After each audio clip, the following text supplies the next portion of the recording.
Mom, please help me.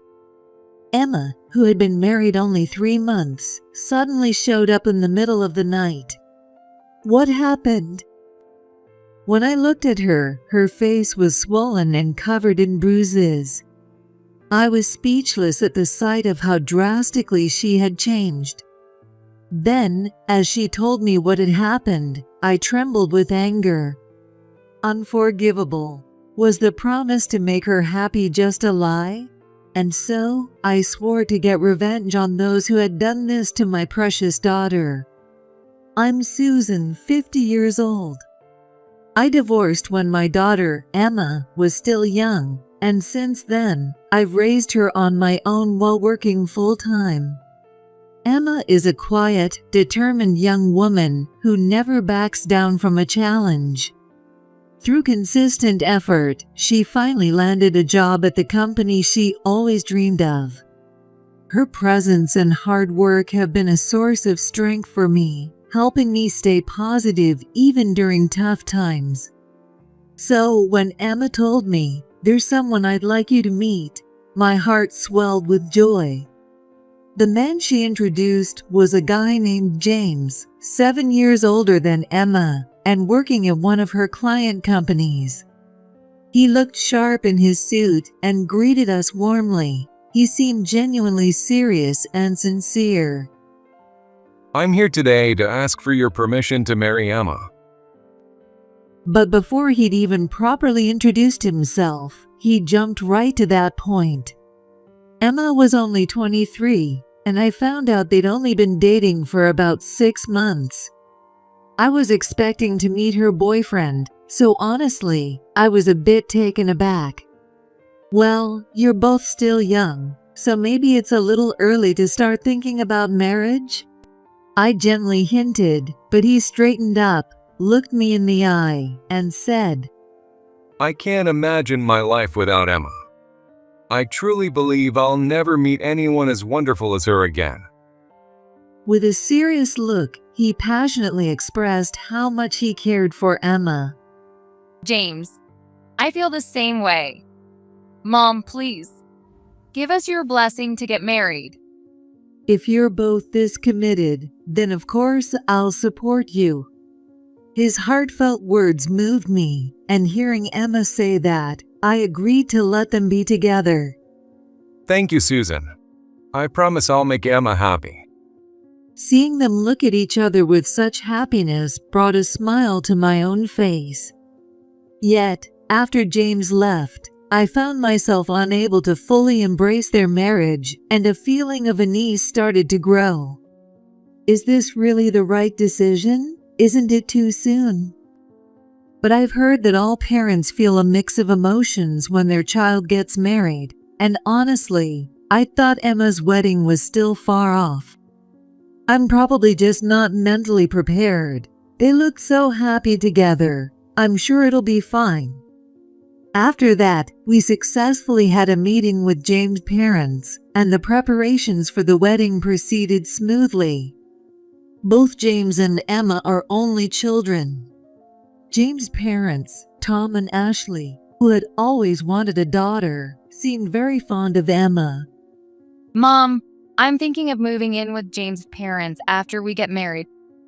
It was nice to know they liked her, but apparently they had suggested that she live with them. Are you sure? I don't have experience with it, but I hear living with in-laws can be challenging.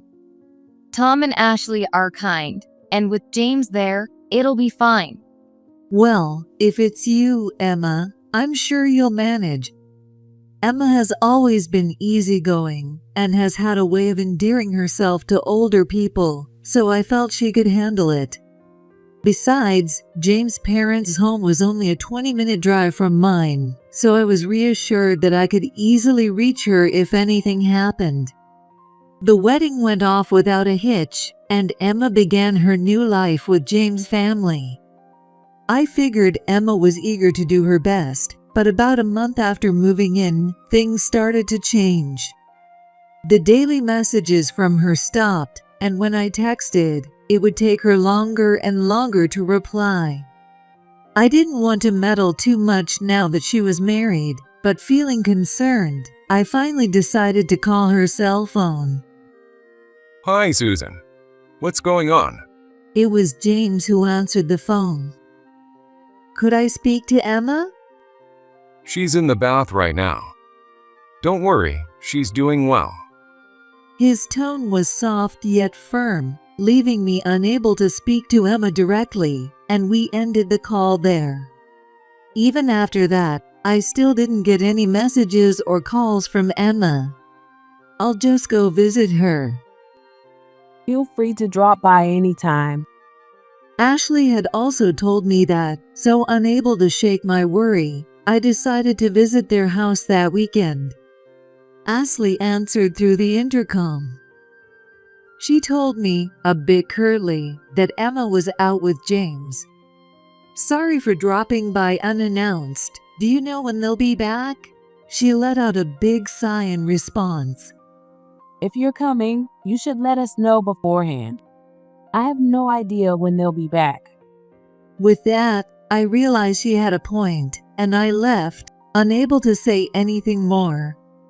I wondered if I was just worrying too much, but James and Ashley's attitude seemed to have changed since the wedding, and I couldn't shake a bad feeling. After debating what to do, I decided to call Emma's office, just hoping to hear her voice and be reassured. But to my surprise, I was told she's already resigned. On top of that, they added, it's been difficult for us since she left so suddenly. Emma quitting her job, that can't be right. When Emma received the offer from her dream company, the two of us cried tears of joy together. She was so enthusiastic, saying, I'm going to balance work and home just like you, Mom. So it didn't make any sense that she would quit so abruptly. This is definitely strange, but what should I do? I didn't know if they would let me see Emma, even if I visited their house again, and I was torn about whether to consult the police. Then, something happened. It was 2 days after I found out about Emma's resignation, in the middle of the night. Suddenly, the doorbell rang. Who could it be? It's 2 a.m. Who's at my door? Feeling suspicious, I cautiously looked at the intercom screen. It was dark, and I couldn't see clearly, but the figure looked like Emma. I rushed to the front door and quickly opened it. What's going on at this hour? I've been so worried since I couldn't reach you. Mom, I'm sorry. For a moment, I felt relief seeing Emma, but then I was shocked speechless. Her face was swollen and barely recognizable, and she had bruises all over her body. What happened? How did you end up like this? Emma stood there, trembling and crying, and I gently rubbed her back in silence to calm her down. Well, with a broken voice, she started to tell me her story bit by bit. After they got married, James's attitude changed almost immediately. You came here as my wife, so you should serve my family. And with that, he'd been treating her like a servant. And it turned out that James and his parents were behind what had happened to her. I suspected as much when Emma showed up at my door, but hearing the full story made me tremble with anger. I didn't want to bother you, Mom. I'm sorry. Watching her sob, I felt an overwhelming urge for revenge against them. I want them to suffer just as she did. I'll make her happy. Even though he'd made that promise, he and his parents hurt her this deeply, and I swore in my heart that I would never forgive them. I let Emma rest, and as soon as dawn broke, I decided to confront them. The next morning, I took her to the hospital first to get her injuries treated. Then, I drove her to their house. Sure enough, they were in a panic, having realized that Emma was gone. So, you took her away, didn't you? When Tom saw it was me at the intercom, he shouted angrily, "Can you explain how Emma ended up in this condition?" I remained calm and firm as I confronted him. Next to me stood Emma, her face still swollen, her wounds covered with bandages. Seeing her condition, they reluctantly let us in, perhaps worried about what the neighbors might think. Though they seemed taken aback at first, the three quickly showed their true colors. Ashley glared at Emma, sneering with a scornful laugh. She just needed a bit of discipline because she wasn't pulling her weight. "What are you talking about? And James, didn't you promise to make her happy?"